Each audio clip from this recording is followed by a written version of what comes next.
आज हम काव्य के स्वरूप पर चिंतन मनन करना चाहेंगे कि काव्य क्या होता है, काव्य क्यों लिखा जाता है, कवि के मन में क्या क्या भावनाएं उद्बुद्ध होती हैं, कविता जन्म कैसे लेती है। इन सभी प्रश्नों पर आज हम विचार करेंगे। वास्तव में काव्य के स्वरूप के बारे में आज मैं आपसे बात कर रही हूं कि हर संवेदनशील व्यक्ति के मन में यह सवाल उठता है कि साहित्य क्या है, साहित्य क्यों पढ़ा जाता है, साहित्य की जरूरत हमें क्यों होती है। ये सारे सवाल एक आम आदमी के मन में उद्दीप्त होते हैं। साहित्य में सत्यम शिवम सुंदरम की आराधना की जाती है। सत्यम शिवम सुंदरम का समन्वय साहित्य में होता है। मानव अपनी भौतिक आवश्यकताओं की पूर्ति साहित्य और ललित कलाओं के द्वारा नहीं कर सकता। साहित्य के बिना जीवन अधूरा है। मानसिक आवश्यकताओं की पूर्ति साहित्य, संगीत और कला के द्वारा ही होती है। इसलिए कहा भी गया है कि साहित्य, संगीत और कला से विहीन मनुष्य पूंछ और सींग से रहित पशु के समान होता है। तो साहित्य में सबसे महत्वपूर्ण तत्व काव्य को माना गया। काव्य का शाब्दिक अर्थ क्या होता है? कवि की रचना। जो कार्य कवि के द्वारा किया जाता है उसे हम काव्य कहते हैं। कवि जो सब कुछ जानता है, जो संपूर्ण विषयों का विवरण अपनी कविता में करता है, वो कवि है। हमारे यहाँ एक लोकोक्ति भी प्रचलित है, जहां ना पहुंचे रवि वहां पहुंचे कवि। कवि के पास ऐसी क्षमता होती है कि वो अपने आसपास के इर्द गिर्द के विषय, विचार, स्थितियों आदि पर सोचता है, उसके बारे में अभिव्यक्त करता है। आम आदमी ऐसा नहीं कर सकता। भारतीय चिंतन, रचनाकार, कवि और उसकी रचना के बारे में क्या सोचते हैं, संस्कृत विद्वान, अंग्रेजी विद्वान, हिंदी विद्वान, इनके बारे में आज हम चर्चा करेंगे। काव्य का आरंभ कब हुआ, कब से माना जाए? काव्य के स्वरूप के बारे में विद्वान किस प्रकार से अपना चिंतन प्रारंभ करते हैं? भारतीय काव्य शास्त्र की चिंतन प्रणाली में काव्य के बारे में क्या क्या अवधारणाएं स्थापित हो चुकी हैं? पश्चिम विचारधारा में काव्य विषयक मान्यताएं क्या हैं? तब से लेकर आज तक काव्य को बांधने के जो प्रयत्न किए गए हैं उन्हें कई दृष्टियों से परखा जा सकता है। ऐतिहासिक कालक्रम की दृष्टि से अगर हम बात करें तो सर्वप्रथम संस्कृत आचार्यों की परंपरा ने काव्य के बारे में विचार विमर्श किया है। फिर पश्चिम विचारकों ने, तदोपरांत हिंदी समीक्षकों ने कविता का अध्ययन करके, कवि की संकल्पना को प्रकट करके उन्होंने अपना मत प्रस्तावित करना चाहा है। तो सबसे पहले संस्कृत आचार्यों की परंपरा के बारे में विस्तार से बात करते हैं। तो संस्कृत आचार्यों में सबसे पहले आचार्य हैं भरत मुनि। वो लिखते हैं कि नाटक देखने वालों के लिए वह शुभ काव्य होता है जिसमें कोमल और ललित पद हो, गूढ़ शब्द और अर्थ जिसमें नहीं हो, जो सबको आसानी से समझ में आ जाए, जिसमें नृत्य आदि का आयोजन किया गया हो, विविध रसों का जिसमें समावेश हो, जिसमें संधि युक्तता हो।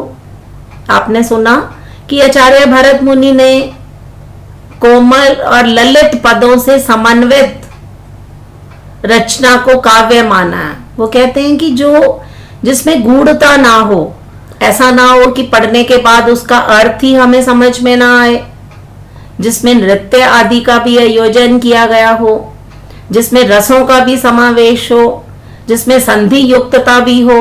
तो ये इन्हीं सभी तत्वों से युक्त उन्होंने काव्य की महिमा से समालंकृत करना चाहा है। तो आपने सुना कि आचार्य भरत मुनि ने काव्य में कोमलता, रसनीयता, लालित्य, रसात्मकता, संधि युक्तता आदि के बारे में बहुत विस्तार के साथ चिंतन मनन किया है। उसके बाद आते हैं आचार्य मम्मट।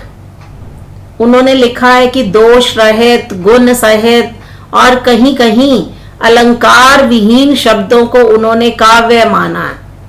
मम्मट ने लिखा है कि दोष रहित, गुण सहित, अलंकार विहीन ये काव्य की श्रेणी में आते हैं। आचार्य भामा, उन्होंने शब्दार्थो सहितम काव्यम अर्थात शब्द और अर्थ के सहभाव को उन्होंने काव्य माना है। आपने सुना कि आचार्य भामा काव्य में सुंदरता को अत्यधिक महत्व देते हैं, क्योंकि शब्द के द्वारा अर्थ की प्रतीति होती है। काव्य की सुंदरता शब्द और अर्थ के समन्वय में निहित है, ऐसा आचार्य भामा का मानना है। आचार्य दंडी कहते हैं कि इष्ट या चमत्कृत अर्थ से परिपूर्ण शब्दावली को काव्य शरीर माना। तो आचार्य दंडी ने शब्द और अर्थ को काव्य का शरीर मानते हुए, शरीर है तो आत्मा भी होगी, शरीर के साथ साथ आत्म तत्व के रूप में अलंकार और रस की विवेचना आचार्य दंडी ने काव्य की परिभाषा में करनी चाहिए है। फिर आते हैं आचार्य वामन, जो लिखते हैं कि जो शब्दार्थ दोष से रहित हो, गुणों से युक्त हो, उसे हम काव्य मानते हैं। तो आचार्य वामन पहले आचार्य हैं जिन्होंने शब्दार्थ की विशेषता और काव्य का सौंदर्य, इन दोनों की चर्चा समन्वित रूप में करनी चाहिए है। आचार्य कुंतक, उन्होंने लिखा है कि वह शब्दार्थ काव्य है जिसमें वक्र कवि व्यापार हो, जिसमें बंद व्यवस्था हो, जो सुनने वाले के दिल को खुशी दे सके। तो आप देखो कि तीन बातें आचार्य कुंतक की परिभाषा से बाहर निकलती हैं कि वक्र कवि व्यापार, बंद व्यवस्था, और तीसरी बात करते हैं सुनने वाले के दिल को वह आनंद और खुशी दे सके। तो आचार्य कुंतक ने भी शब्द और अर्थ के सहभाव को काव्य की उपमा दी है। आचार्य विश्वनाथ, उन्होंने तो रस की प्रतिष्ठा ही कर डाली। वो कहते हैं कि रस युक्त वाक्य ही काव्य है। तो विश्वनाथ ने हृदय को पूर्ण आनंद देने वाला वाक्य काव्य माना है। अब जगन्नाथ जी की बारी आती है। वो कहते हैं कि शब्द अर्थ में अभिन्न संबंध है, शब्द के बिना अर्थ अस्तित्वहीन है और अर्थ के बिना शब्द शव के समान है। अर्थात ना शब्द का अर्थ के बिना कोई अस्तित्व है, ना अर्थ का शब्द के बिना कोई अस्तित्व है। तो आचार्य जगन्नाथ यही कहते हैं कि काव्य वो रमणीय रचना होती है जो मानव हृदय को पहले तो प्रभावित करती है, पहले हमें लौकिक आनंद देती है और फिर अलौकिक आनंद की सीमा तक ले जाती है। अर्थात लौकिकता और अलौकिकता, उन दोनों भावनाओं को आचार्य जगन्नाथ जी ने अपनी परिभाषा में बांधने की कोशिश की है। अब आते हैं आचार्य चिंतामणि। उन्होंने लिखा है कि दोष रहित, गुण व अलंकारों से पूर्ण शब्दार्थ को काव्य माना है। आचार्य चिंतामणि काव्य गुण अलंकारों से युक्त, दोष से रहित शब्दार्थ को काव्य की संज्ञा से उपमित करते हैं। भिखारी दास ने काव्य पुरुष की संकल्पना की है कि रस कविता का अंग है, अलंकार आभूषण है, गुण काव्य सौंदर्य के अभिव्यंजक हैं और काव्य को करूप बनाने वाले दोष हैं। तो काव्य पुरुष की संकल्पना करके भिखारी दास जी ने काव्य संबंधी अपना मत प्रतिपादित करना चाहा। आपने देखा सुना कि भारतीय विचारक रस, गुण, अलंकार, दोष, इन सभी अवधारणाओं के माध्यम से काव्य को परिभाषाबद्ध करना चाहते हैं। अब हम पश्चिमी विचारकों की बात करते हैं। अरस्तु, वो मानते हैं poetry is an art, art is imitation of nature.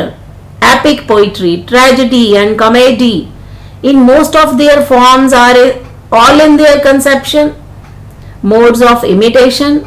There is another art which imitates by means of language alone and either in prose and verse. अरस्तु क्या मानते हैं कि काव्य एक कला है और कला प्रकृति का अनुकरण है।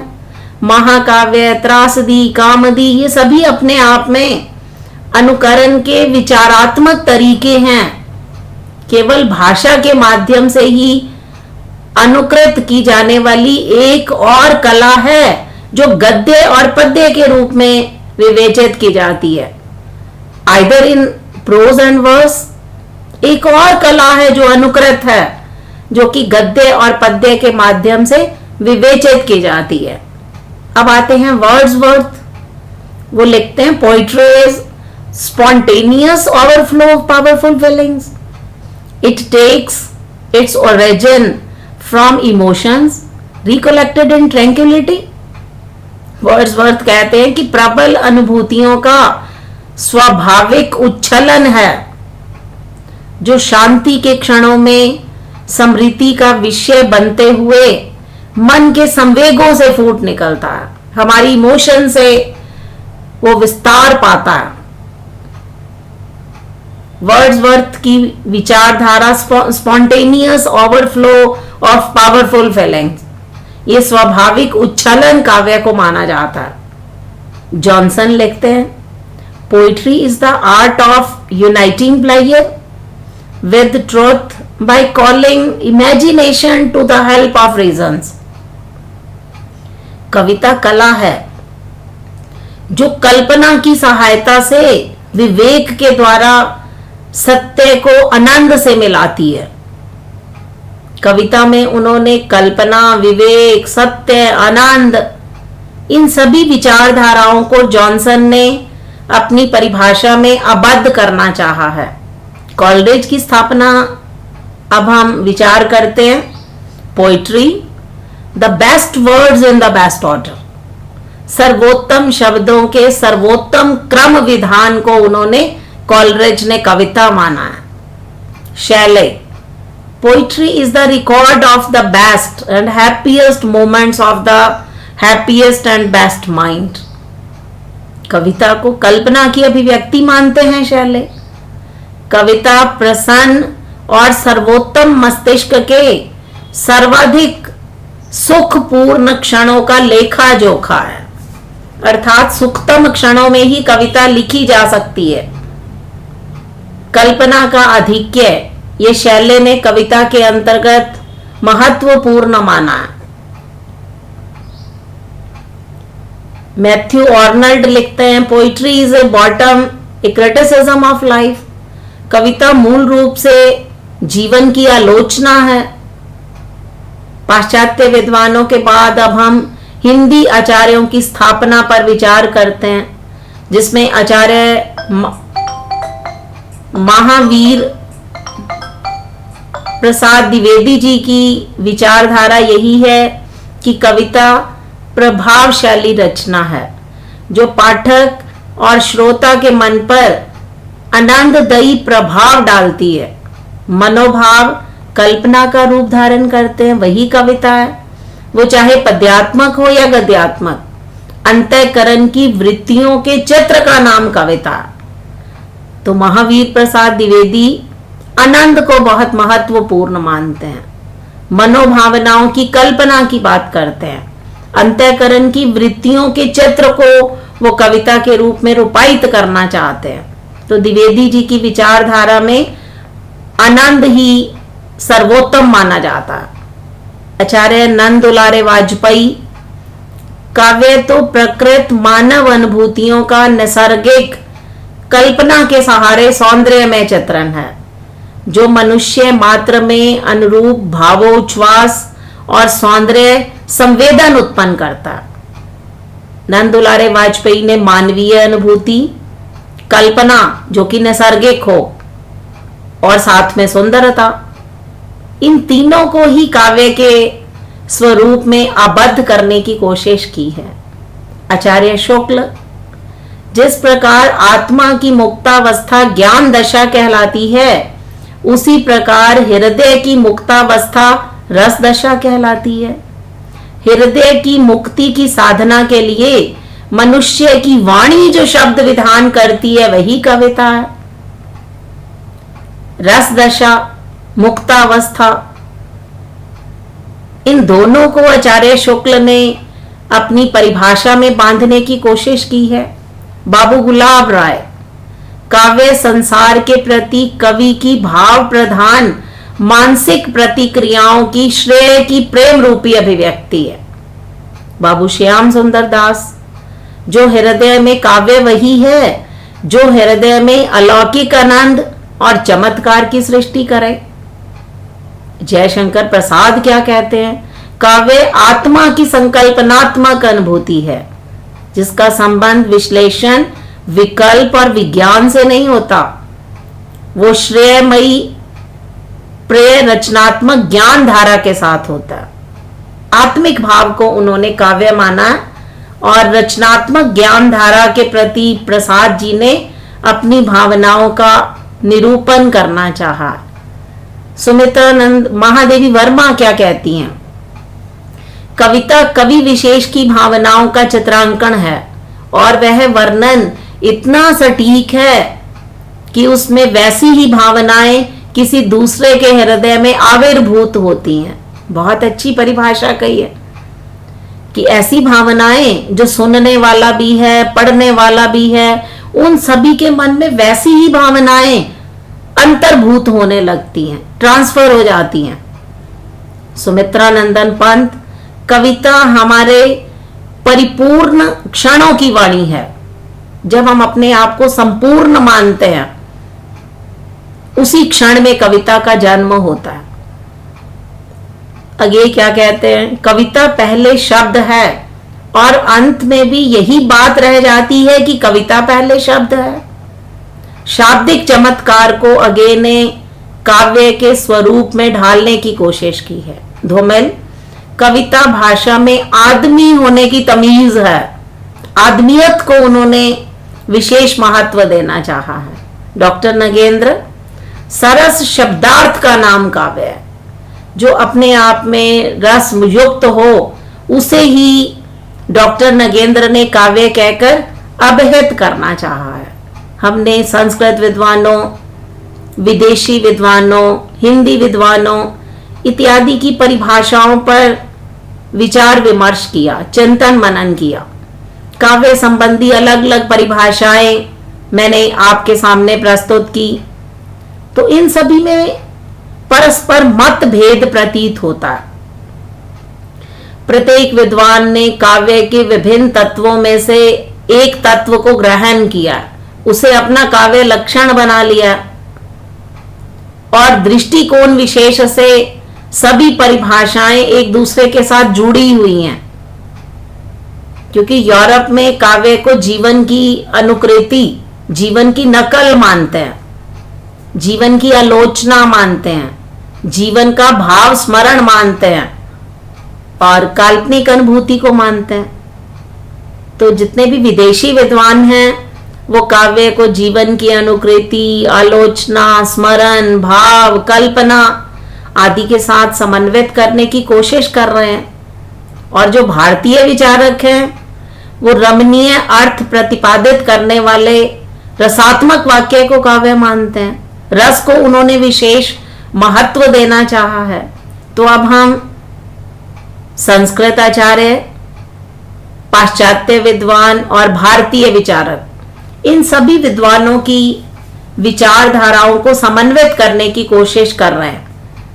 सभी विद्वानों की काव्य संबंधी मान्यताओं को, काव्य लक्षणों को, उनके काव्य दृष्टिकोण को अगर हम समन्वित करना चाहें तो एक परिभाषा बनाई जा सकती है।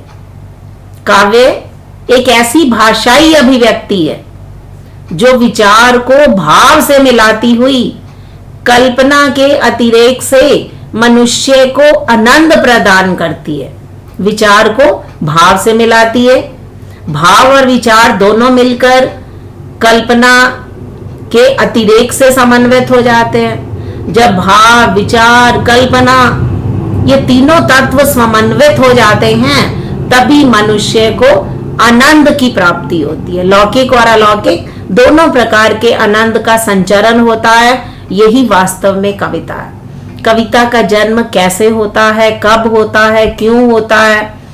क्योंकि भाव, विचार, कल्पना, शैली ये चारों तत्व जब आपस में समन्वित हो जाते हैं तभी कविता का जन्म होता है।